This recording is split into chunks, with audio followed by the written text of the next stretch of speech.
Good evening. It's 7:31 in Trinidad and Tobago and the Eastern Caribbean. Thank you very much for joining us on TTT. We are live with our evening post-budget discussion, The Budget Matters. On the program this evening, of course, will be persons who are versed in their respective fields, those who also have served in office in Trinidad and Tobago, and those with the opportunity to give a perspective from an economic standpoint as well as from a social impact standpoint.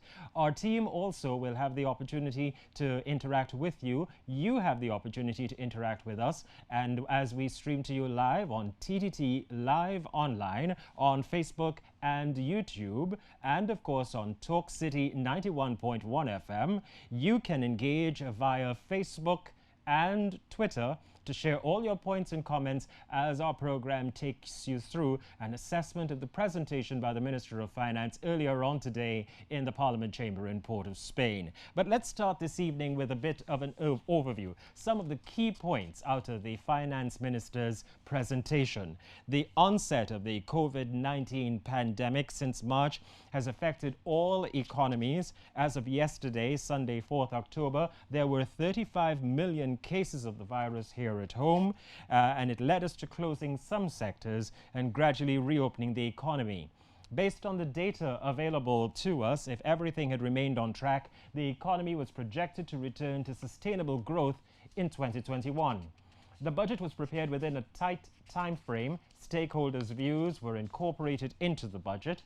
The closure of our borders on March 22nd this year negatively impacted the economy. We continue now to provide our health sector with all the resources to manage COVID-19, including recruitment, equipment, more hospital spaces, and at the same time maintaining regular operations in the health sector.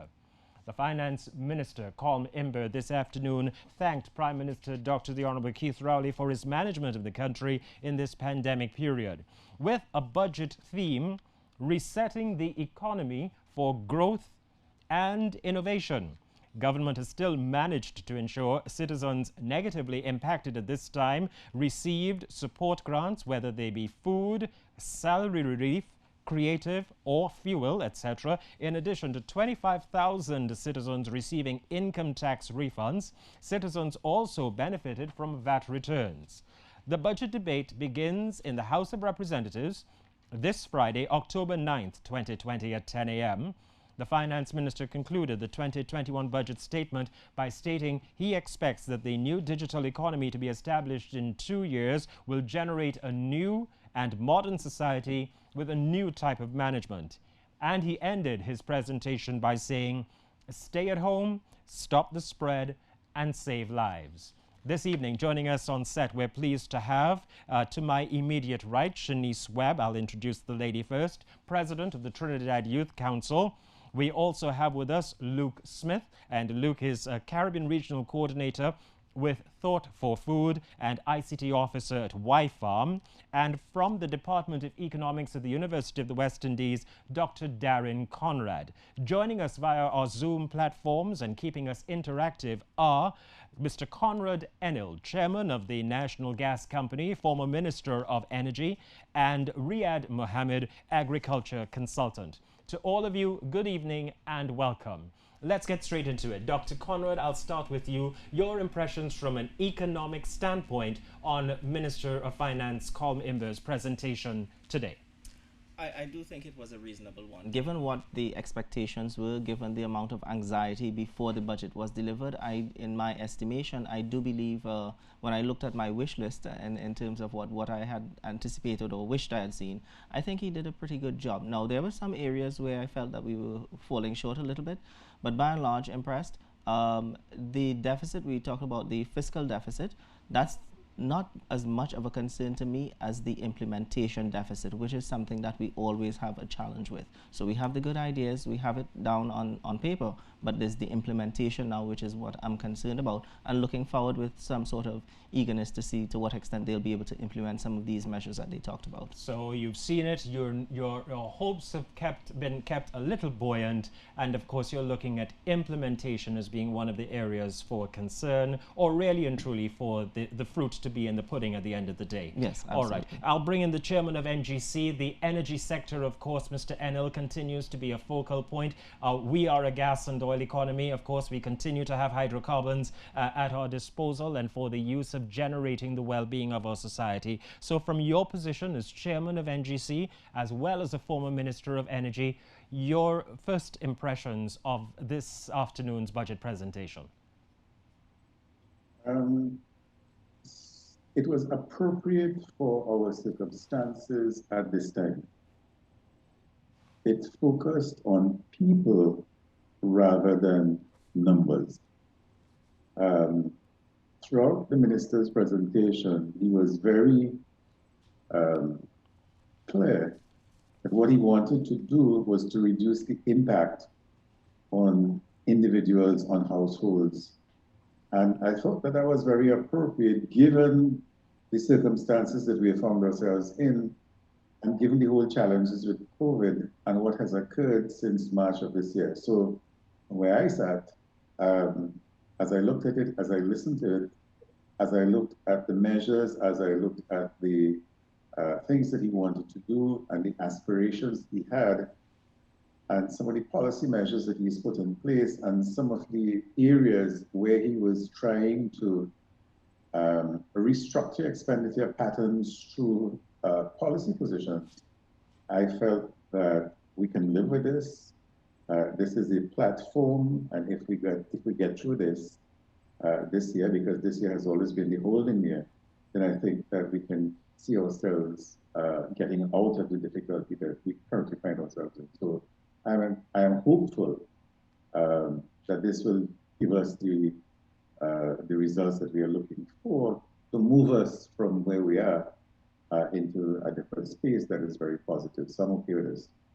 From the experience that you have had, both being in government as well as being in the private sector, implementation always seems to be leveled, especially by those in the private sector, as where they have a reservation of the government's ability to meet the targets or the deadlines. Now, the minister was able to set some dates. He was able to set a perspective and give a horizon for some of the goals that he identified as opportunities for the country. I hold the view, even though I'm the moderator, that it requires each and every citizen of Trinidad and Tobago to contribute. And it doesn't mean by contributing just by taxes, but coming on board to what needs to be done for the betterment of our entire country. Can these timelines, are they realistic to be achieved in the circumstances that we find ourselves in from where you sit? It depends on who is doing the implementation. The private sector is usually very much concerned about efficiency. It's concerned about getting the job done in a very short space of time. That's not the dynamic in the public service. In the public service, the dynamic is more about following the process that has been laid out, because in some instances, if you do not follow that process, even if it means that you are becoming more efficient, you can be held to have misbehaved in public office because there is a process that you need to follow. So I understand the implementation challenges. The issue with the implementation challenges is which vehicle are you using? We have state enterprises that are supposed to operate as private sector entities, and if they do in fact operate as private sector entities, you will get the implementation that you're looking at.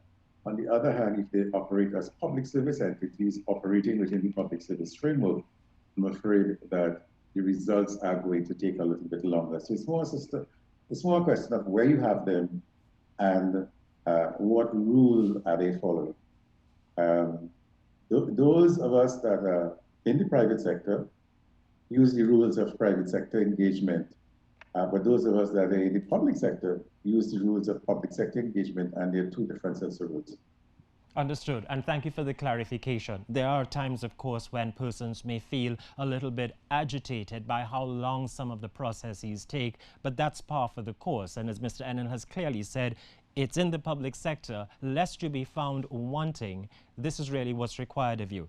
I'll ask Shanice at this point in time, from a youth perspective and also from an educational standpoint, your impressions first of what's on the table at this point in time, and how do you think optimistically we will be able to enter 2021 given what the minister has laid out?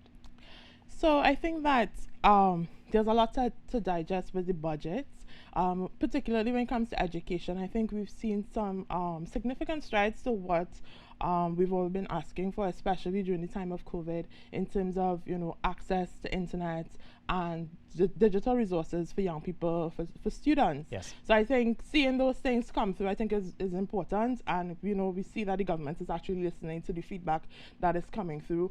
I know they spoke specifically about the laptops and making sure that the right people are able to have access to the devices. Yes. You know, that continues to be important, to make sure that those that are truly in need have access, and also we provide the support necessary so that they know how to properly utilize the devices, and also taking into consideration within all these digital initiatives that we're bringing on, cybersecurity being essential, making sure that we have the proper legislation in place as well to back those things up, especially when we talk about young people, students and stuff like that, and the internet.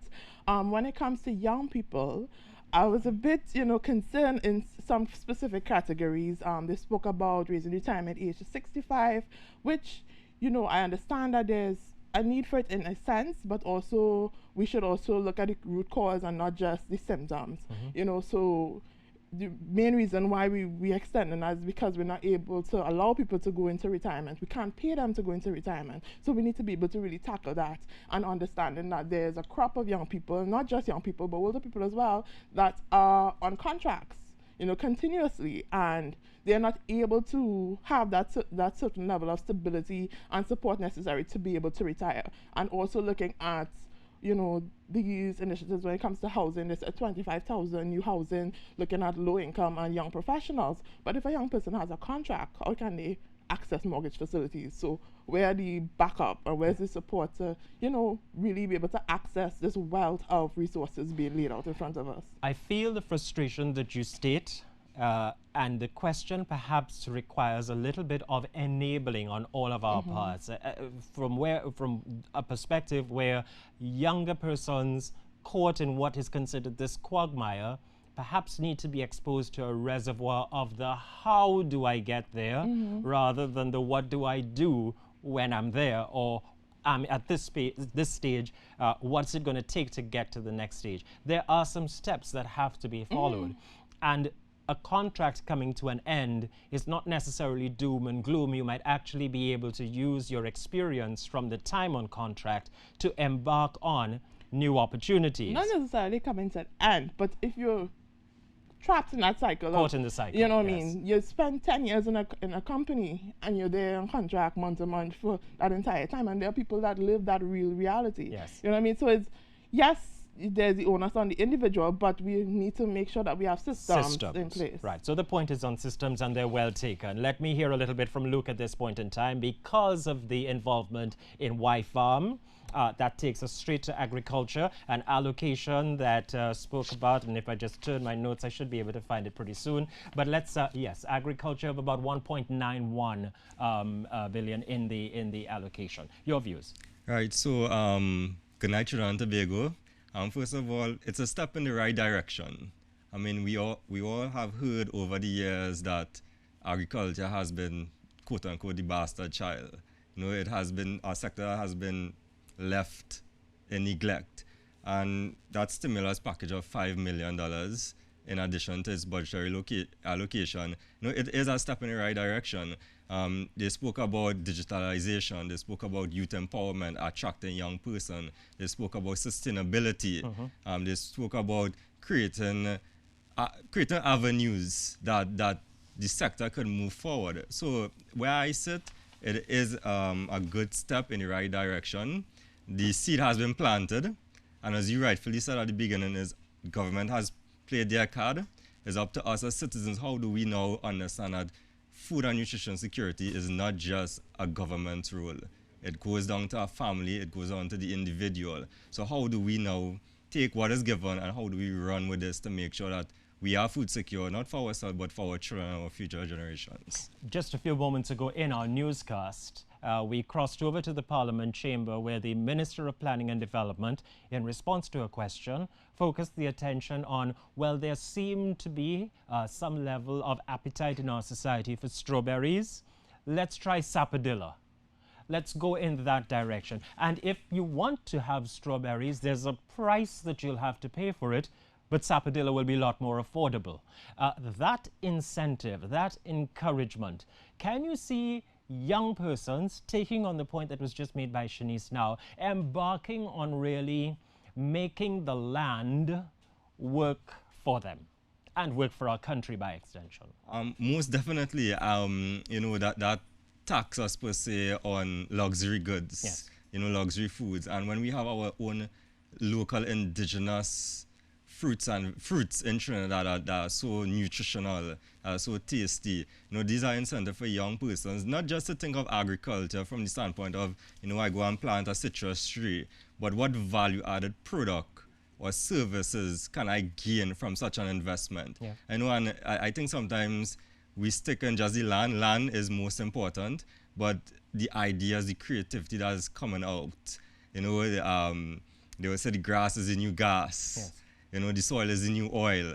You know, and from a young person's perspective, as I said, it's a step in the right direction. And young persons, from where I said, people are taking note that agriculture is not just about food, it's about an individualism, yes, as a person. Well, it's a 4 a.m. task.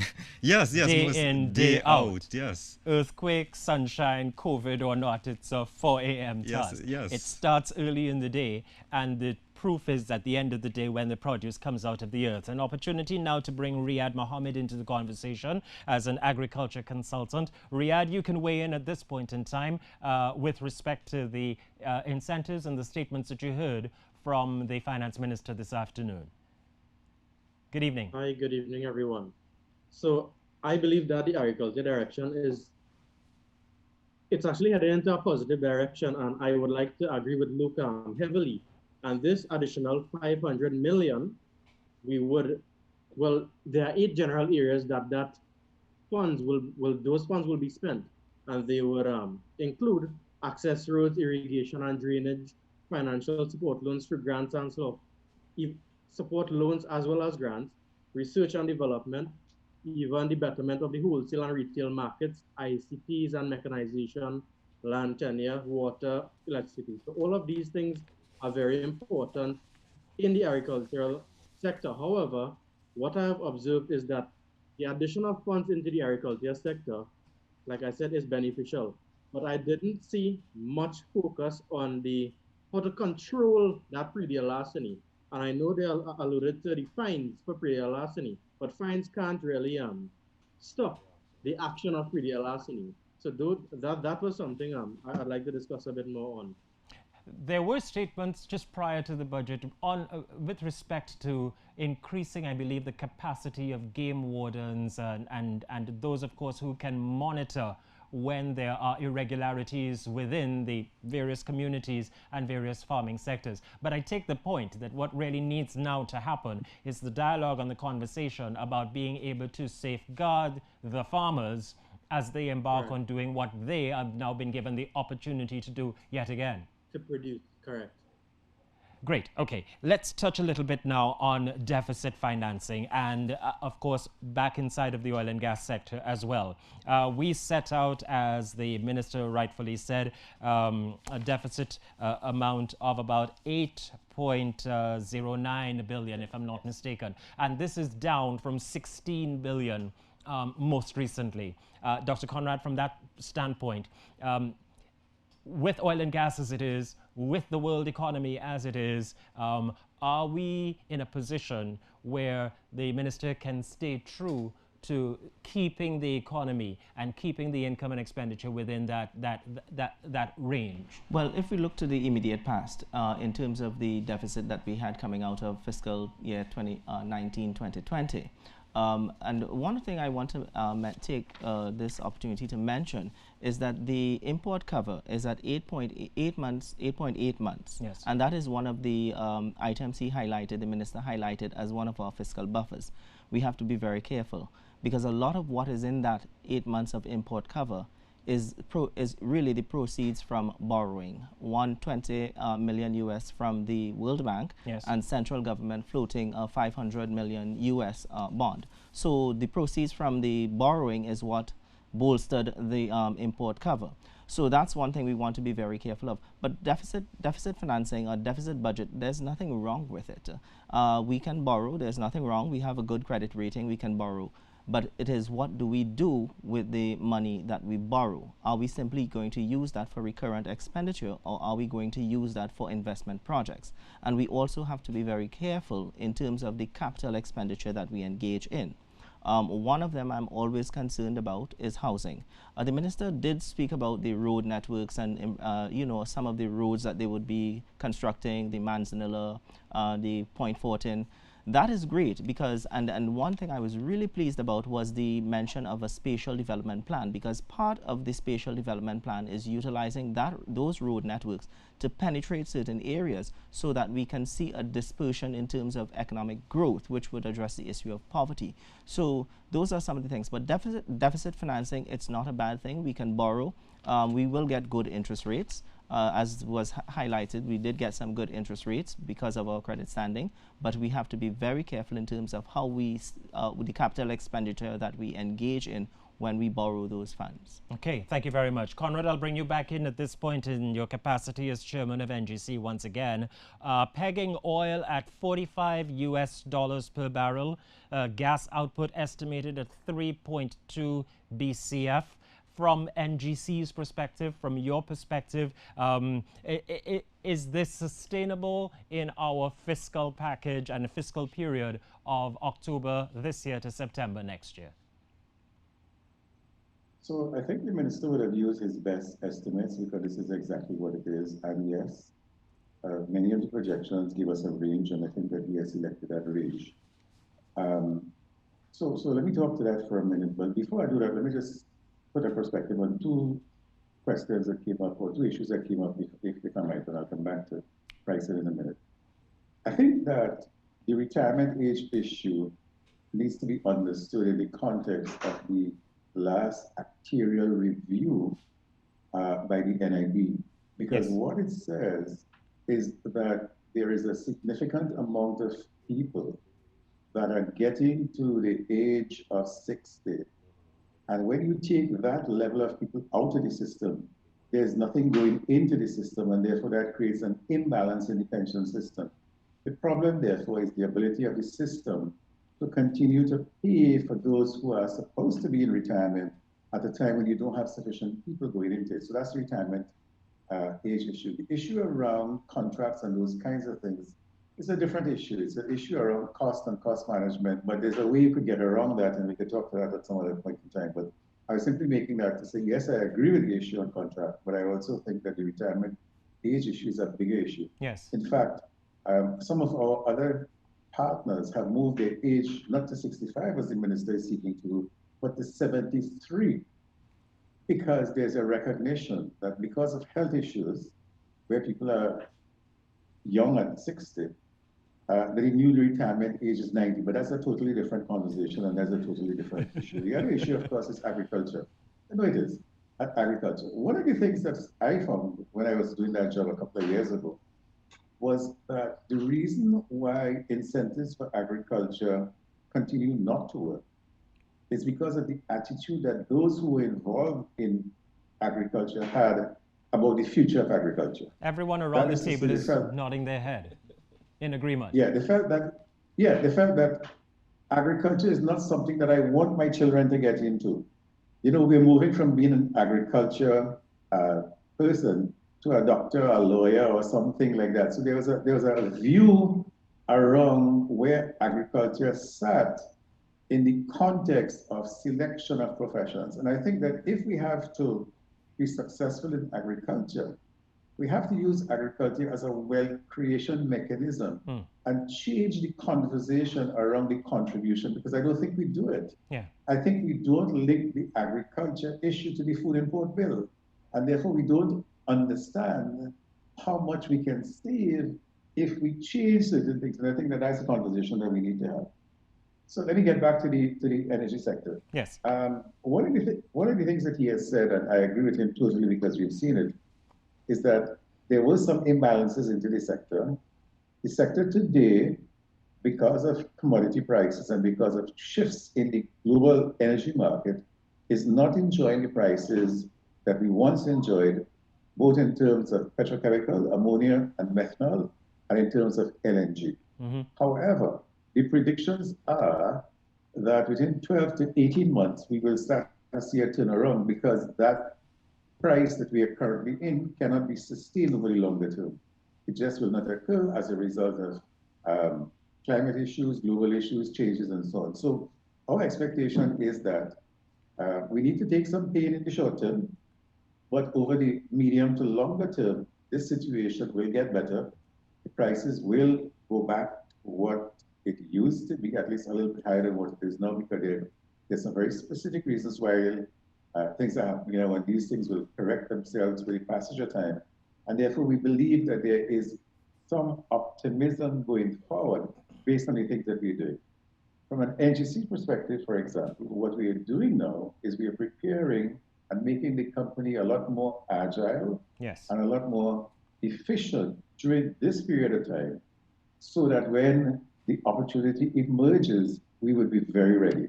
That's the position that we're taking at this point in time. So we're making sure we have the right technology in place. We're making sure we have the right people in place. We're making sure that we align the skills in a particular way so that there's no waste. And we're doing a number of those things, trying to make sure that the organization is focused, is ready, and is prepared to enter into what we expect will be a global situation where only those who are the most efficient will be able to will survive. And we are seeing some of it right now in the petrochemical sector. It's only the efficient petrochemical plants are being able to survive. The others have to go back and redo a lot of the work that they have. So if you need more, ask me, but for the time being, I think I've helped. Thank you. Point taken. And you're in good company, because we've seen at least two of the major upstream players in Trinidad and Tobago speaking at their global level of what they've needed to do in the very short time in order to be ready for when, as you said, the trends change, the winds change, to be positioned themselves. So thank you for the perspective, and it is good to hear that NGC has seen, under your stewardship at this time, of being able to shape its destination by really redefining some of its goals and objectives in the short to medium term. I want to thank everyone thus far for being in the conversation. There's lots more ahead, including a few questions coming from social media that we'll share with our audience. The Budget Matters here on TTT Live Online. We'll be right back.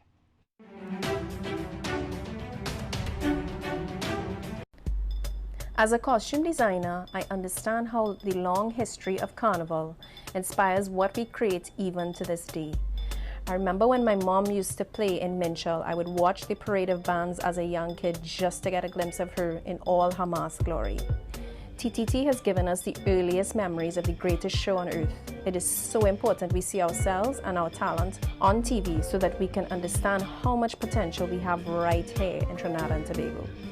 My name is Solange Govaya, and I believe our stories start right here on TTT. TTT News, delivering more news at more times to more people. TTT News, reporting on the people, events, and issues that affect your life. TTT News, online and fully interactive. TTT News, connect. Maximize impact when you advertise on TTT Live Online. With TTT Live Online, your brand can be seen by viewers in TNT and all around the world via our social media pages, and you can bet they're watching. Our audience is growing every day as TTT Live Online boasts a combined 500,000 followers on Facebook, Instagram, YouTube, and Twitter. Our statistics show the live stream of the Now Morning Show reaches tens of thousands of viewers each day. Our news and entertainment pieces draw hundreds of thousands of views across all platforms. And now you have an opportunity to be featured alongside this amazing content. Are you ready to maximize impact? Contact our sales team today. Call 622-4141 at extensions 2601 to 2611 or email us at sales@ttt.co.tt.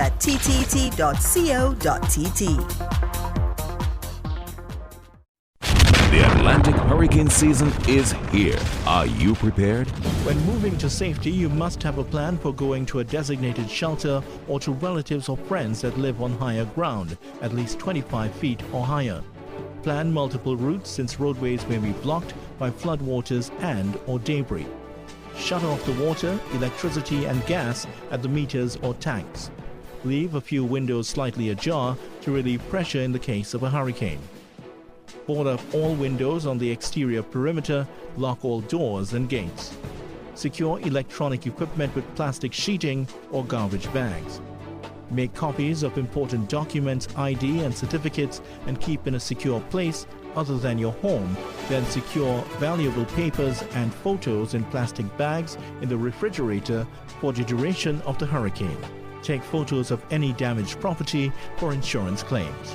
This message courtesy TTT Limited.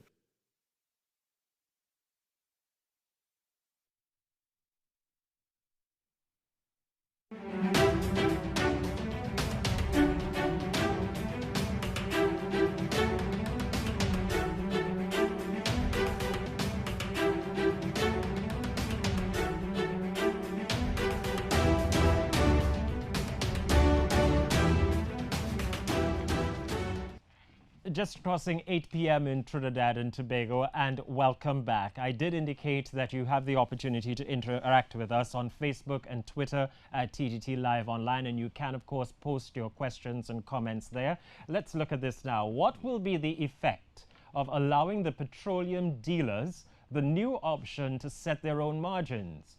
Will gas prices go up according to how much the dealers feel like charging? That's a question that I'll open the floor to at this point. I'm sure Conrad might have a perspective on this because of where he sits in the whole sector. So I'll bring you in from our Zoom platform. Mr. Edel, your perspective on that question that's being posed about prices being set by petroleum dealers once the measures are open and once the structure is eased? Conrad, are you there?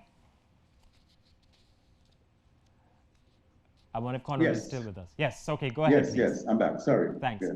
No, I think it's going to join you. So, for many years now, as the minister has said, we basically controlled the price because we felt that governments have felt that that is something that the country should benefit from. What is happening now is that the minister is of the view that this should be liberalized. In other words, let the efficiency of operations and the way you manage your affairs decide on the basis of market forces whether you stay in business or not. And like everything else, those organizations that are efficient and can offer good price, good customer service will stay and the rest will die.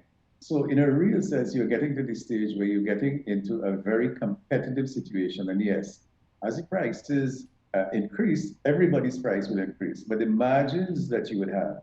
So for example, you'll be able to go to one gas station and get a different price than the other gas station because the extent that that gas station is more efficient and the costs are less and those kinds of issues, you would benefit from it. So yes, it's going to drive efficiency to a very large extent, and it's going to deal with the problem that currently exists where the profit on the business is what the government determines. Now you can decide whatever that is.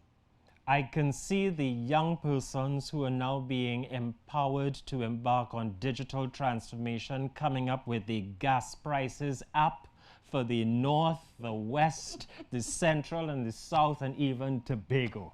It's going to come out before even the dealers themselves are liberalized at the rate it's going. But again, this speaks to opportunity. Now, whilst we have seen this in other economies and other parts of the world, that does not mean that there's anything aggressively wrong with it. I can understand the cause of the question being phrased as, will gas prices increase? But let's be realistic. What are we paying at the pump? What's that price that we're paying? And from an economic standpoint, Dr. Conrad, I could bring you in just for a comment. The government is attempting at this point in many ways to not be the custodian of each and every quote-unquote subsidy that they've held on to for the last 4 decades or so. Right. For far too long. I mean, subsidies and transfers have exceeded 53% of our expenditure. So it's time that we start thinking about ways to do things differently. And so when we look at the average household receives in excess of $5,000 a month in subsidies. And that is by way of electricity, water, education, fuel. So this is just a small start in the right direction. It's something that we're going to have to adjust to because it's not something we're used to in Trinidad. But elsewhere we would go and we would accept it. So it's something that we would have to adjust our mindset to. And I know I can hear everyone saying, well, okay, the taxi drivers are going to increase their fares and this is going to have an impact on me and this and that and everything else. But I think it's something over time it will settle. It will settle, but we will have to learn to cope with it. But it's a step in the right direction. It seems to be a case of Trinidad stepping into its maturity. Yes, definitely. Yeah, moving away from being nursed to now taking on a position of there's some aspects of our economy that we can stand on our 2 feet with and deal with. Let me bring into the program at this time and welcome to our set this evening here at TTT Limited. First is Joseph Remy, President of the Cooperative Credit Union League, and Phyton as well. Mr. Remy, no stranger to the program, so thank you very much. It's a pleasure. Yes, and a lady who is an energizer any way you take it, constantly working. We're here at 8 o'clock in the night and she's alive and vibrant as ever. Angela Leloy, Chairman of AG's Business Solutions. Good evening and welcome. Good to be here. Thank you very much. Both of you, the opportunity as you are now on the set is for you to give your first impressions of Minister Imbert's budget statement and the immediate reactions that you perhaps have received in terms of feedback. Angela, I'll give you the first opportunity. Okay, well, that's good. Well, I think there was really some good stuff in there. I think the first thing is I really like the idea of looking at a digital economy. I mean, because with COVID, I don't know who isn't there anymore, who isn't virtual. In fact, you all insisted on being here. Honest to God, don't know. You could have done it at home. Yes, because I don't really come out. So I think that is a good thing. And I think also in terms of education, and I think the private sector is really stepping up to the plate in terms of, you know, getting the computers. And it's wonderful to hear what the providers, I should say so, Yes. of Wi-Fi and so on are prepared to do. I mean, we're actually getting like the real civilized countries where you could go anywhere now and you'll be able to get Wi-Fi. Yes. Another area I think that is really important is agriculture. And I know Prada lastly is a big thing, but you know, agriculture now can be done so differently. You know, integrated technology, Yes. so that it really is a different way, and it really is being able to bring agriculture to the other level where you can get the better prices, you know, not so much a labor intensive aspect. Yes. But, you know, like even if I look at cocoa, I mean, which is where it is, I mean, we really have the best cocoa there is. And now we are able to actually bring it to the truffle stage and so on, because I mean, Trinidad and Tobago fine cocoa actually has their chocolates in Harrods. I mean, that's coming from here, and there are lots of things we could be really very, very proud of. Just before the elections, the Prime Minister, of course, opened the Maruga Agro-Processing Facility. Yes. And, you know, there are times when I think that we're so critical as a society that we look to find where could be the problem in anything that has been initiated before looking at the opportunity that it can present. Now, that doesn't mean that everything that is opened is perfect from the get-go, but certainly there are opportunities from an agro-processing standpoint for our economy and for the people in our communities. Actually, I think what COVID has brought out is it has allowed innovation, a tremendous amount of innovation to take place. Certainly. Because you are doing things differently now that you never thought of before. I mean, whoever thought, man, I'm so accustomed now to working virtually. Don't ask me to come out. Yes. And my whole company is virtual at the moment. So you have to relook at what you're doing. So I hot desk in my space now, yes, because I own it. What I was renting has gone through the shoot, and the efficiency you're getting is amazing. Yeah. You know, it does mean, you know, have the touchy-feely water sort of thing, but you know. But we've done that. We have that. You know, we have virtual breakfast and yes, stuff like that. Yes. You know, so there are lots of things you could do. But really, you look at how you can do things differently in this COVID season. I have to say that, and it's here to stay. Yeah. It really is here to stay. I'm mindful of the human resource, the real true earth of our country, who for one reason or the other have to struggle at this time because of the circumstances that came that were not anticipated. We focus on the creative sector. There certainly are incentives that have been measured here. It's a difficult time for those who, for want of a better word, entertain. But that does not mean that this is not the time for us to be doing the planning in entertainment. Now's the time for us to determine what type of carnival should we really have. And then that speaks to the type of quote-unquote competitions that we used to have without taking away the richness of canboulay, stick fighting, Dame Lorraine, or any of the traditional aspects. The challenge at the end of the day is for us to really use this time that we've been given, not as a time of crisis, but as a time of opportunity. Definitely. Seize the opportunity, huddle in front of our computers, show people that we're taking care of the children and having a conversation online, and set out a map for the creative sector that doesn't just reside in the physical spaces. That's difficult for some because that's where the earth of our craft has been, right? And as a result, therefore, I bring Mr. Remy in because of the people aspect and looking really first from the corporative standpoint and then taking it just from the workforce of our country at this point. Your view? Well, firstly, let me say, you know, in listening to the budget, you know, sitting from where I sit, you know, you'll feel it's a balanced package that was presented this afternoon. But I am asking some questions now, you know, every time I drill down into some of the measures, you know. I'm happy for some of the announcements, particularly with respect to education. I'm really happy, and housing. I am really surprised at what they did with the housing. I felt it was very, you know, good to really push people in that particular direction. But especially where I come from, you know, I just recently we had to be helping out some residents in our community in terms of affordable housing and trying to, and when you go in there, you see 3 school children who don't have access to the technology. Yes. And those were some of the challenges that you have in some of those depressed communities. And I would hope that some of the things that they are doing now would act as a pull factor to pull those people out of poverty. How do we drill down to alleviate poverty in an environment like that?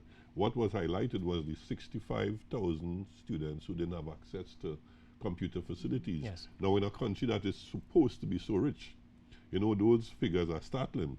But we are doing something now to reduce it. And I'm happy to see something is eventually being done. Agriculture is another area I was impressed with.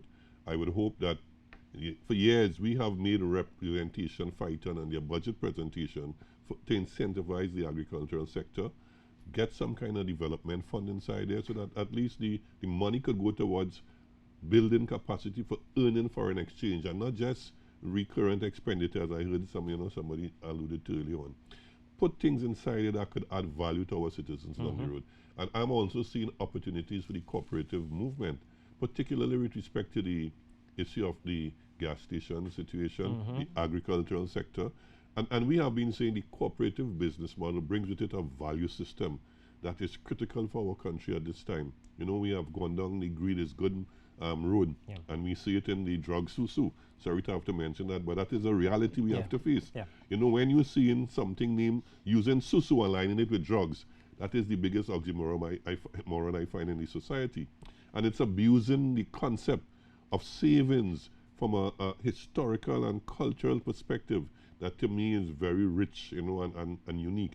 And the cooperative movement would have birthed out of the susu. You know, it's the same Everybody pool Pool together their together, resources, and we have taken it to a different level where we turn it into a business model. And when you align that with drugs, you are saying to us that the whole thing is nefarious. And we take umbrage to that from the movement. We would want to encourage persons to adopt the cooperative values and don't try to run down the get-rich-quick syndrome. I think we have to eat away at that culture in our society. And I would hope that the young persons now embrace some of the opportunities that they have. Another area I'm concerned with, Wendell, is the issue of the public-private partnerships. How do we work that in the absence of a proper tripartite arrangement? Now, I'm linking them because we have attempted to have the tripartite forum develop some kind of social compact in terms of how government, business, and labor could work through these systems. And I believe that one of the things that is critical now is to institutionalize the tripartite forum so that it can't be at the whims and fancies of any government that comes into office. So that when we're talking about the public-private partnerships, remember workers are there, and they have to be represented, they have to be engaged. At the port, how is that going to translate into job security or job loss or whatever it is? There has to be some level of discussions. The issue of the revenue authority, again, meaningful dialogue to ensure that we head in the right direction. Yes, the public service needs transformation. We accept that. We're not disputing that there has to be a re-engineering of the public service. It's not what is done on all instances, it's how it is done and how you treat the human factor going forward. Yes. Okay, so I'm going to take a look at the projections, and thank you very much each for your comments thus far. Also to contribute within the conversation, in order for us to start some of the initiatives and incentives that have been put forward, we're going to have to stop doing some of the things that have really created the lag in our society. But let's look at the projections as they were shared with us. Total revenue of 41.364 billion. Oil revenue, 9.265 billion projected. Non-oil revenue of 31.193 billion. There's a lot going on inside that figure. Capital revenue of just about 0.905. Total expenditure estimated at 49.573 billion net of capital repayments and a sinking fund contribution, and a fiscal deficit projected at 8.20 billion. The budgeted revenue for 2021 will be predicated on an oil price of $45 and a gas price of $3 per MMBTU. In terms of allocations, education and training, 7.973 billion. Health, 6.050 billion. National security, 5.227 billion. Works and transport, 2.956 billion. Public utilities, 2.091 billion. Rural development and local government, 1.642 billion. Agriculture, 1.198 billion. And housing, 1 billion. There's actually a figure, I believe, of just above 1 billion. It was 1.198 to be specific on the amount. But those are the allocations, yes? And from this, let's bring everyone in.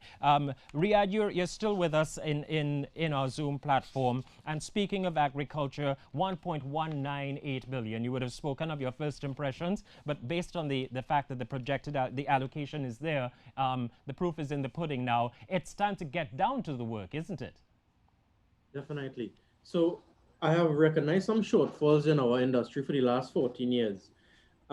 Most of the stakeholders in the agriculture industry don't view agriculture as a business, and most don't have a proper business model. All right. There's also, what I've realized, a major disconnect between the educating bodies, the private sector, and the public sector. I'm not saying any of these sectors don't do their jobs very well, but there's a disconnect. Fortunately, because of the calamity of COVID, everybody is now well connected, as my colleague just said there. All right. And what we have done over the last few years was our palates have been culturally beaten with or gotten accustomed to imported foods. All right. But now, in a price-driven economy, when you raise that tax on imported foods, you will kind of send that population back to consuming the locally produced stuff. All right. So I really think that this budget and the measures taken will help local food production and nutrition security. Are we, as a society, geared up at all levels to really just walk forward and embrace this together? It takes the society to join in with the initiatives, incentives, and opportunities that have been presented. Can you see this from an agriculture standpoint, really, taking, forgive the pun, taking root during this fiscal year? Yeah. I definitely see a move in the positive direction. However, I don't think the entire population is really ready to accept all of these incentives. It must be a mindset, and a feeling, not just a handout procedure or policy. All right. And what we as entrepreneurs have to do is try to understand the green supply chain and sustainability aspects of what is given and why it is given and how we can incorporate it into our businesses. Thank you. Okay, thank you very much. We're going to take a break in just a few minutes, and coming back with our discussion, we'll look at a few more of the highlights that are there and focus a little bit on Tobago, commercial banks, and also where the Heritage and Stabilization Fund is concerned from fiscal 2020 vis-a-vis fiscal 2021. You're viewing TTT Live online, and their live coverage of the Budget Matters. Our program is also available on Facebook as well as on Twitter. You can, of course, send in your comments, and we'll share those with our panel that continues to join us throughout the evening. Stay with us. We'll continue with much more right after this.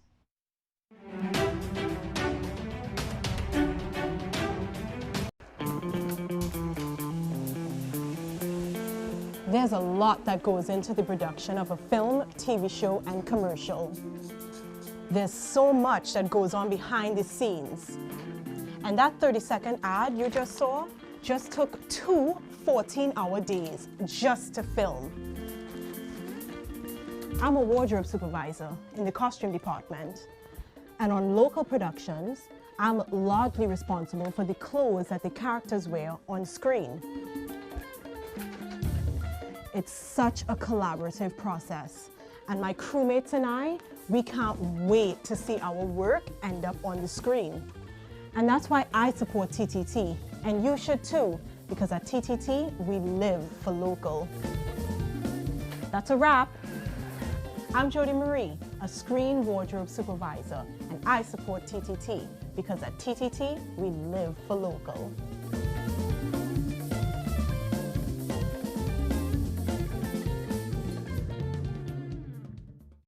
If it matters to you, it matters to us.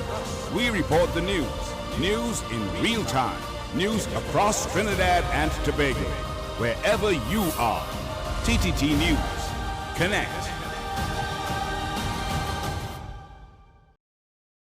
National shutdowns due to COVID-19 have led to families being indoors for longer periods than normal, and heightened stress levels may lead you to lash out at your child. But here are a few things to remember as you interact with your child. 1. Take a few breaths before you respond to any misbehavior. This would help you to respond in a calm and collected manner. 2. Try to find out what your child's behavior could be saying and try to redirect that behavior into a positive activity. 3. Use consequences that you can realistically carry out. This helps to teach your children responsibility for their actions, and it's better than shouting and hitting. Finally, be proactive. You can help nip behaviors in the bud by continuing to remind your children beforehand of the type of behavior that you expect from them, and praising them when they behave well. Let us continue to build positive relations with our children in spite of COVID-19.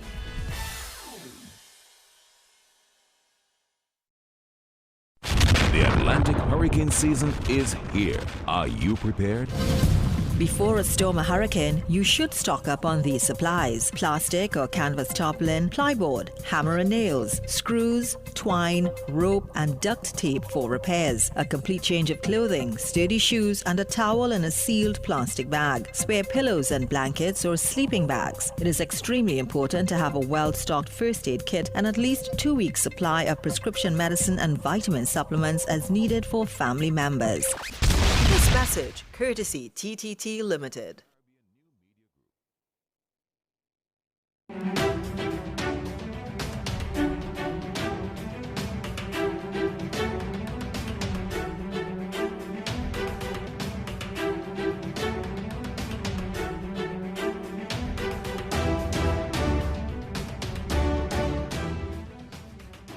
25 minutes after the hour of 8 o'clock. It's a pleasure to continue having you with us in our live discussion on the budget matters. The Minister of Finance presented his package for fiscal 2020 to 2021 on behalf of the government in Trinidad and Tobago earlier on this afternoon in the Parliament. And taking from his presentation are some of the key points that we have chosen to discuss this evening. Let's look at two highlights at this point in time. Tobago was not left out of the COVID-19 response. The THA received $50 million to fund COVID-19 related expenses.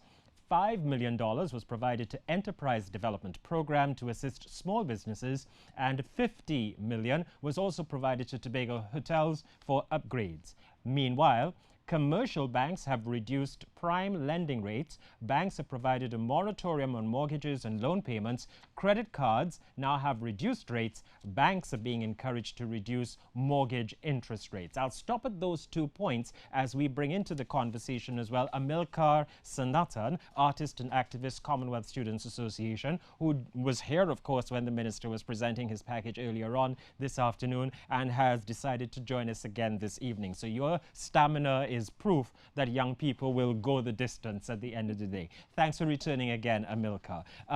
But I want to just get the feelings and the sentiments from Conrad Enil as it relates to the Heritage and Stabilization Fund, an area that, of course, Conrad, you would have been instrumental in being part of during your tenure as a minister and being, of course, with responsibility for energy as well.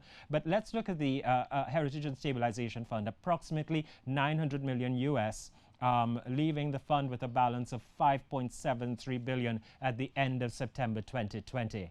I don't think it was the Minister of Finance's first desire to go to the HSF because of COVID-19, but fortunately, because of the fact that it has been there and we've put the input to the fund, we were able to use it in our first instance to address the situation that every country found itself in for Trinidad and Tobago.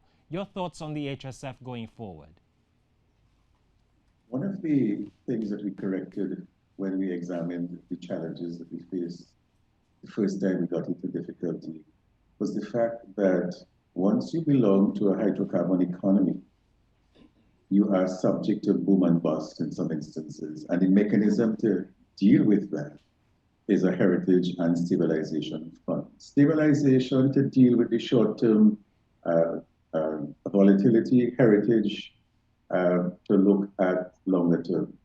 When I was in government, I never anticipated that we would touch it, and therefore, one of the reasons why we never separated it was because we felt that if you left all the resources together, you could have a program where capital appreciation on those assets will be greater. In fact, the thinking at the time was that we will create such a pool of funds that over time, the income earned from that will be equal to revenue from oil and gas. That didn't occur. The Heritage and Stabilization Fund, therefore, was set up to do exactly what is being done now, to be used as a measure in times of difficulty to ease the burden that ordinarily will happen if you didn't have it. If you didn't have this mechanism, you would have to cut expenses. And once you decided to cut expenses, people would get hurt. Because when you look at the structure of expenditure, the biggest cost that we have is in maintaining people and the jobs and so on. So that the Heritage and Stabilization Fund, in a real sense, as it is now, as stated by the minister, the balance is almost where it was when the current administration came into government. And the investment is what they've used to stabilize us in a way, so that is working in the way that it is supposed to work. But before I move off, I just want to add one element of a conversation we had earlier. When we started the conversation earlier, we talked about prices insofar as the petroleum market was concerned.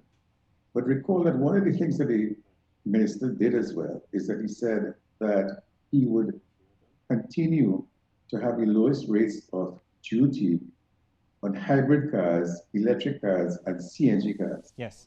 What that means, therefore, is that NGC CNG, which is the unit that is now looking at conversion of gasoline units into CNG vehicles through our own mechanism. There's an opportunity inside here to lower your cost, reduce the carbon footprint, and at the same time, use your dollars more efficiently. So he has also provided for ordinary individuals an opportunity to reduce their cost and at the same time do some other things by virtue of the policy measure that he has implemented. And I thought that that was something that was worth mentioning. It is not a situation where if owners decided that they were going to go at high prices, that there are no other alternatives. Correct. In fact, there are many other alternatives that would be beneficial to them. So that's it, Brenda. I think I understand, and thank you very much for being able to put this into perspective, because at the end of the day, it's our taste that really has to be matured. There are times when, as young persons, we may not have liked the taste of Moby and simply called it bitter. But as you mature, Moby tastes very good with certain meals, and it's a lot easier to consume at the end of the day. So maybe it's our taste that needs to be adjusted, and for want of a better way of saying it, to be cultured. I want to talk about Tobago for a little bit, where the THS is concerned, where the fact that the government has not reneged on its responsibility and commitment to focus on both the air bridge and the sea bridge, and to put the resources as indicated into the airport. Now, there may be those that may be saying at this time, why in this critical period of our economy would the airport continue to take precedence? Well, if you don't build the arrival gateway for those who are coming to a tourism destination, then you're going to suffer from a criticism about arrivals into the country being either under capacity or not being able to be to the standard that is required for civil aviation, federal, etc. And all of these aspects come to bear on ensuring that our A&R Robinson International Airport is up to standard. Similarly, I think the government has turned the corner as it relates to the sea bridge. Speaking, of course, of being able to bring yet another vessel on stream in a short space of time, they've indicated what are the short-term measures, but with this new vessel and then heading out to yet another, certainly the capacity to take care of what has been this criticism and challenge over many years seems a little bit more realistic and more feasible. Mr. Remy, of course, you see it from the standpoint of the port, you see it from the standpoint of those who work in the tourism sector, you see it from the standpoint of those who are in hospitality, etc. Your thoughts? Well, I'm happy also that there is some focus on the Tobago tourism sector. And we had represented workers at the then defunct Tourism Development Company. Yes. And we understand the importance of having a good tourism product. But I want to go further than that. It's also on the basis that once you generate that kind of activity in Tobago, it now, at least the employment opportunities is what is of critical importance. And then it trickles also down to the credit unions. Because remember that they are our members. And Tobago has a unique credit union structure where they have, if not all, their credit unions are community-based credit unions. Distinctly different from Trinidad, where you have industry-based credit unions. And the employment levels now, once persons continue to remain in employment, then they will be able to participate in the activities of the credit union movement. So we would like to see, that continue to drive down to reach to the average person down there and to the average credit union member. And I'm happy that there is some incentive to push that Tobago stock, because the domestic tourism market is a very active market. And when you go to Tobago, sometimes you believe in Trinidad. Because the among the Trinidadians you see in Tobago is because the domestic tourism market, and there are a lot of persons who would have gone into converting their homes into guest houses and those things, and they have been directly and severely impacted by COVID-19 because of that particular situation. So I'm happy for those persons. Thank you. I'm sharing a highlight here in order to have the conversation with Amilcar at this point. We are facilitating several major projects, such as student broadband availability, digital procurement solutions, digital mobile money solutions, free public Wi-Fi, nationwide 4G and 5G networks, a national digital database, and young people to be at the heart of this. I didn't pull out this paragraph, but I think based on the conversation that we had earlier on this afternoon, your sentiments, of course, expressed that really and truly the noble initiatives presented here now needed to ensure that the young persons would really be at the heart of this, as has been expressed. Given the fact that you had a couple hours between the original statement and now, can you continue your sentiments and your thoughts on that? Oh, thank you very much. You see, the difference, I think, is the approach. I think there's a youth development approach where young people are framed as the beneficiaries of what a budget provides, rather than leading that process. So from the language already in this development program and this budget proposal, it is not a youth mainstreaming one, where young people, yes, are framed as the center, as consumers and recipients, but not the ones engineering it. So for example, I support, of course, the idea of education, an idea, broadband access, yes, an idea that persons would have written off in the past saying that you're too ambitious. Why should we be giving Wi-Fi to people as access? Now a situation came here to justify it. Shanice Webb was here earlier. She was part of the Youth COVID-19 Response Initiative, YCRI, which was a youth coalition-based group that brought together youth unions and student governments to raise some of these very issues. So we're glad to see certain legitimacy for these ideas. But we really need to look much more deeply, for example, on how many teachers, yes, the numbers were given, were trained into the ICT work, but also the parents need to be trained into it. And the scale of the number of teachers. So my issue is not about nitpicking to see where youth fall out, but actually to say, how are we conceptualizing the idea of youth? Are we doing something for them to benefit, or do you see them leading that process? Because I have a question, Wendell, on this idea of the tech industries and the youth startups.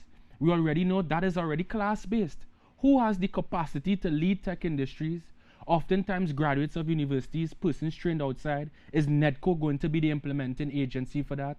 When we already wanted to diversify around film and people buying maxis, were young people buying maxis? No.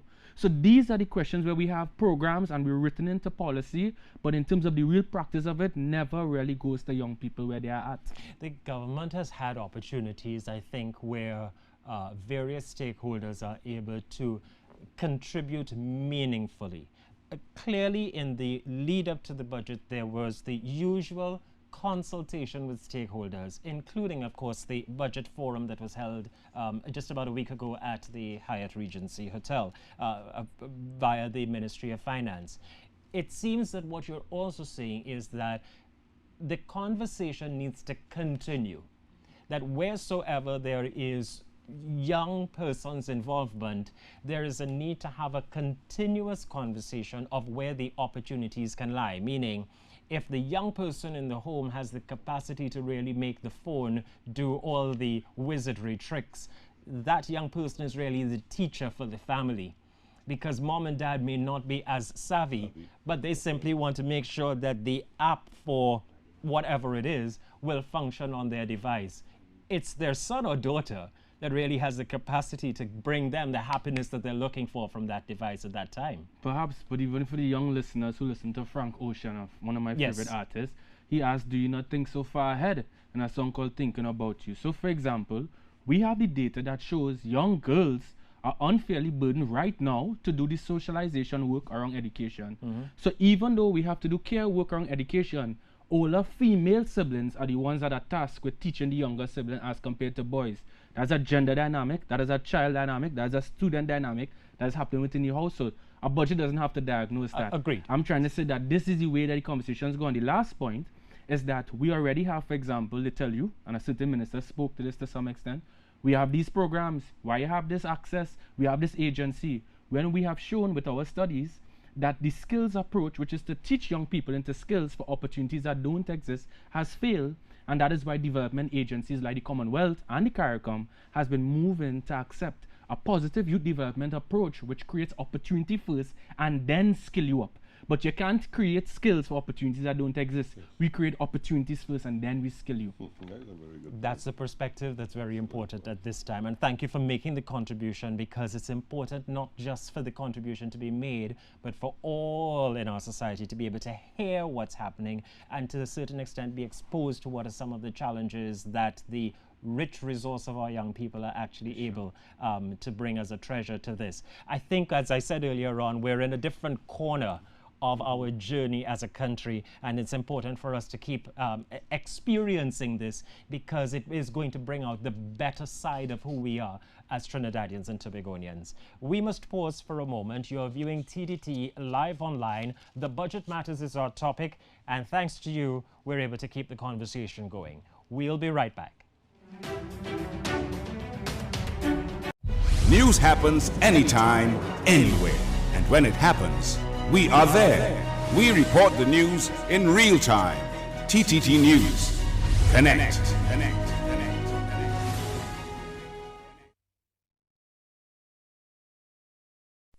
The Atlantic hurricane season is here. Are you prepared? Clean water is the primary product you will need after a storm or hurricane. So it's vital you store water for drinking, cooking and washing, at least 5 gallons per person per day. To prepare and store your supply, clean all with a bleach solution of 1 tablespoon chlorine bleach to 1 cup of water. Pour out the solution and rinse well. Fill the cleaned jugs with filtered boiled water and cover securely. This provides your drinking and cooking supply. Ensure that you store 2 or 3 gallon plastic containers of frozen water in the freezer for makeshift refrigeration during power outages. For personal hygiene and washing up, clean and fill all available buckets, sinks, bathtubs, washing machines and other containers with fresh water. This message courtesy TTT Limited. As the number of COVID-19 cases rises and children at home because of the school closures, here are some things that you can do to continue to keep your children safe and protected. Tip number 1. If you have to leave home, ensure that your children are in the care of a responsible adult. Tip number 2. Listen to your child. If he or she indicates concerns, find out what the problem is, and if needs be, contact the relevant authorities. Tip number 3. Try to keep your children engaged and supervised at all times. Develop a routine that includes academics as well as games, and allow them to connect virtually with their friends. Finally, remind your children to continue to practice good hygiene habits and social distancing for the period that they are at home. Maximize impact when you advertise on TTT Live Online. With TTT Live Online, your brand can be seen by viewers in TNT and all around the world via our social media pages, and you can bet they're watching. Our audience is growing every day as TTT Live Online boasts a combined 500,000 followers on Facebook, Instagram, YouTube, and Twitter. Our statistics show the live stream of the Now Morning Show reaches tens of thousands of viewers each day. Our news and entertainment pieces draw hundreds of thousands of views across all platforms. And now you have an opportunity to be featured alongside this amazing content. Are you ready to maximize impact? Contact our sales team today. Call 622-4141 at extensions 2601 to 2611 or email us at sales@ttt.co.tt.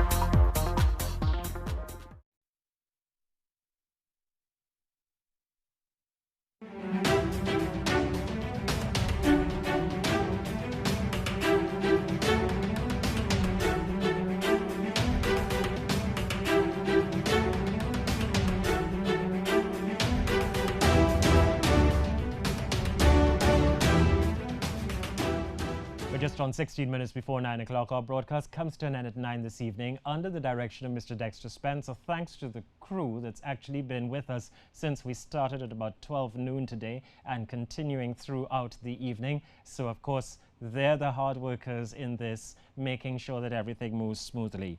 Let's look at some of the highlights that we have at this point. Property tax is coming in financial year 2021. Starting with residential properties, the tax will be fair and reasonable and will not present an onerous burden. Property tax on commercial, industrial and agricultural properties will then follow. An electronic funds transfer window is being put in place to allow all payments to government, taxes and customs duties to be made by electronic means. We can no longer tolerate a high food import bill. Agriculture will remain a tax-free industry, and we will make it more attractive to young people. A $500 million agriculture stimulus package will be made available. a tech investment fund and a tech promotions and development company will be established. It is expected that the new digital economy will transform all industries. And finally, the VAT refund system to be made more efficient. We will revisit the aluminium industry and foster downstream aluminium production and other high-value manufacturing such as electronic assembly, steel pan, textile and garment manufacturing, and pharmaceutical and nutraceuticals, including medical marijuana, and the housing stock to be expanded at affordable prices. Joining us on set at this point is Adil Mohammed, representative of the Faculty of Medical Sciences, Guild of Students, UE. Maybe because all of the statements there immediately went to the pharmaceuticals, I'm going to bring you into the conversation. First, thanks for joining us. Good night. Thank you. And getting away from studies for a little evening to weigh in on the national budget is just an ordinary day for a representative of the Guild at UE, yes? Yeah, definitely. All right. So your perspective at this point in what you've heard, and particularly in the areas that I would have just mentioned as it related to pharmaceuticals, nutraceuticals, even medical marijuana, etc. So my research study in year 2 was actually on medicinal marijuana. You're just in time. Specifically dealing with the use of medical marijuana for the treatment of the side effects of cancer treatment, so chemotherapy and radiation. Yes. And what our study found was actually that it was quite interesting is that the majority of persons who were undergoing cancer treatment, a substantial amount of them actually have tried medical marijuana. Because at that point where you're at a stage where you have cancer, right, to say that okay, if there's something that can help, they're willing to try it, and the majority of them that have tried it saw beneficial effects. So this is completely anecdotal evidence, of course, right? But I still think that it's something that should be noted, and I'm happy to see that the government has made that move towards that direction. In terms of a timing, though, I mean, it's one thing to place it as a commitment or an undertaking from a budget standpoint, but what does it take really for us to be this pharmaceutical, nutraceutical, including marijuana location here in Trinidad and Tobago that can provide a level of relief for those who really need it? Yeah. But also ensure that all the other commitments under the health sector, and if I remember, health is just about $6.05 billion allocated, at the same time can be maintained, especially since we've just gone through quite a dilemma called a pandemic. Yes. So, well, with respect to the health allocation, I think that it was definitely, one could say sufficient. It was an increase from last year, so that's something to be noted. With respect to Trinidad and Tobago becoming somewhat of a center for all of these things that you spoke about with respect to pharmaceuticals and nutraceuticals, it definitely would take a lot of time for that to happen. Sure. And there would be a lot of research and development and testing and whatnot before that could really happen, as well as the development of different policies and whatnot to govern that sort of system within Trinidad. But once we do have that in place, I definitely do think that we have the human resource in Trinidad to allow for this sort of development, because medical innovation is something that is it's not properly understood as well as it can be, or realized as well as it can be in Trinidad and Tobago, because we have the human resource of these people who are willing to be game changers in the field of medicine and in healthcare in general, but we don't properly utilize them. So I would love to see for these persons to be properly utilized. Thank you very much, Adil, for the perspective. As we're nearing the end of our program this evening, I want to give our two Zoom guests the opportunity to weigh in and provide their final comments as we go forward. So I'll give Riyadh the opportunity to come in at this point from an agriculture consultant's standpoint. This is your opportunity, Riyadh, just to leave us with your final thoughts based on all that has been shared by the Finance Minister today. Thank you so much. I'll just take about a minute or two. Sure. Some areas we should focus going forward in the agriculture sector, land lease distribution, a proper market coordination of all our agricultural commodities. We really want to integrate all the research into the field, into the private sector, and not just keep all these things on the shelf. We also want to focus a bit more on the value-added products right, and specialty products. We also want to invest a bit more in eco and agritourism as it relates to neotropical animal science and animal production. And lastly, we need to get a bit more youths involved in our sector. And how could we do this? We need to show them that agriculture is an income generator and even a retirement plan. I'd like to close with that. Very good. Very good points, Riyadh. And Conrad, here's your opportunity. Certainly opportunities for the NGC based on all that has been stated, but I'll give you a chance to be more holistic in your perspective as you give your final comments. Thanks, Wendell. First of all, I think that the budget statement today, as part of the 11 documents that form the direction, is really a directional tool. And I think insofar as that is concerned, one can look at the document and see very specific areas that we need to focus on, and I would want to commend the Minister for providing that. I also think that 2021, when you look at what we have come forward with, I think that the center has held. In Trinidad and Tobago, we've really held the center. That is to say, notwithstanding the difficulty we have, to a very large degree, we have held on to what we have, and I think that's a good thing. The last point I want to make, though, is a point that the youth struggle with. I heard, a very mature conversation just now around the context within which youth can get involved. And I want to suggest that in order to deal with that, you have to deal with the issue of getting involved in political parties. Within recent times, what has occurred is political parties create a manifesto, go to the population and get elected on that basis and then implement it. It means that the point of intervention, therefore, cannot be after that has been done. It has to be at the time when it is being created. So I would suggest that the view that has been held by many that politics is not a thing I want to get involved in should be reversed, because that is the only way in which you would be able to influence what needs to happen as you see it, and ideas will contend, and at the end of it all, they will be presented to the population, and the population will adjudicate on it, and we will have a better society going forward. That's it, Wendell. Thanks. Thank you, Conrad, and thank you once again for taking time to be with us this evening. It's very much appreciated, and I'm sure we'll be hearing much more of the agility of the NGC in the weeks and months ahead. Thank you for your time as well. Of course, thanks for the arranging of the technology. Adil, I'll give you a chance to comment because we're going to wrap up in just a few minutes. But young persons getting involved at every stage of the journey might feel as though there's a challenge there, but maybe you could change things from within. Definitely. And this is something we see even in university. With respect to getting involved in different clubs or different societies or whatever, is where a lot of people see that, and this is one thing I would like to point out especially, is that you see that the people who really get the opportunity to be involved as much as they would want to would be the more popular persons, especially when you have like democratic aspects to it, right? So where you have student elections or whatever, you would generally tend to see the persons who tend to be more popular as compared to somebody who would have had maybe more legitimate ideas, right? So, or somebody who would have been more passionate. Yeah. And I guess it all comes down to who it is you are as a person and as a young person, and how well you're able to portray that to the rest of the youth population. But with respect to getting involved, I definitely think that there are more opportunities now than there were previously.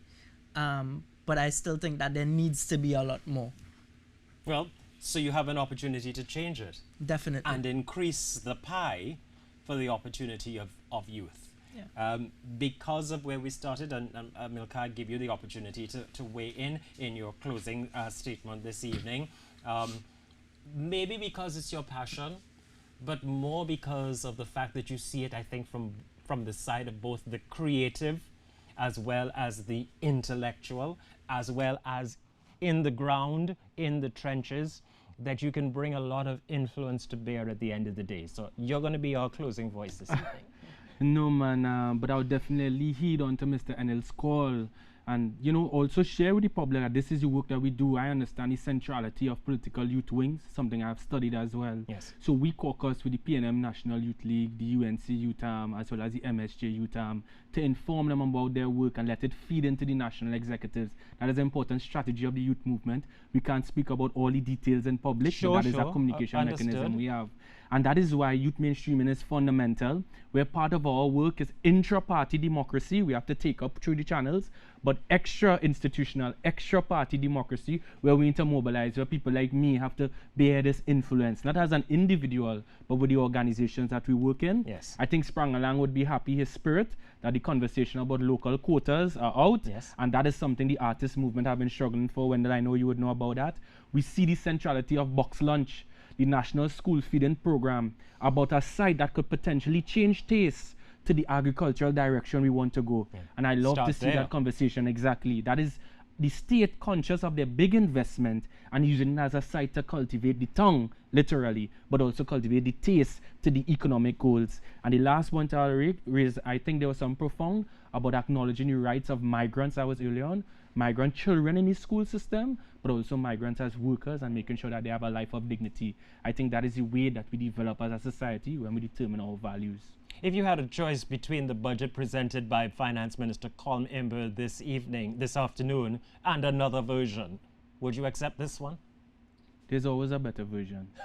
I could have dressed better today, and he could have done a better budget. That's life. I agree with that. There's always going to be a better. There's always going to be a better. But based on where we are in October 2020, that's the question I ask you. And it's important to have the young person's conversation. There's so much in here that's rich. Yes, it is. Yeah. There is so much in here that is rich. But yes, it requires a change in mentality. As I said, just as you spoke of the school feeding program, those box lunches that we seem to have a little bit of challenge with the school feeding program right now, having to go through a moment of pause. That's where the nutrition should start. Yeah. If I'm nourished, I can focus on my studies, and then I can contribute to society. Yes. Great. Thank you, gentlemen. Thank you all for your contributions. Please hold your seats as we close this evening. This has been a journey that has involved every citizen of Trinidad and Tobago, no matter what origin or what destination, whatever creed or color or whatever race you belong to. Someone has had a comment or a statement or a sentiment about the economy of Trinidad and Tobago as we battle with a global pandemic. But the fact of the matter is, we've got discipline, and we need to watch that word. We've got tolerance, because we can tolerate a lot when it's really required, right? And we've got production. For those who have not been producing, there's an opportunity now in various facets of our economy. But more so, having brought a government to bear on our society, now it's up to us to play our part to support them in making this a better place for all, because they can't do it without us, and we can't do it without them.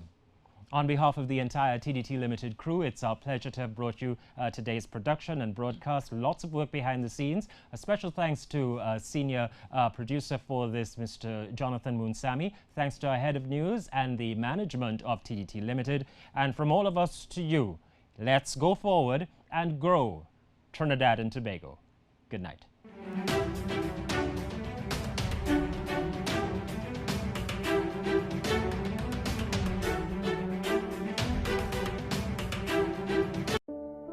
As a child, our dreams are only limited by our imagination, so we dream big.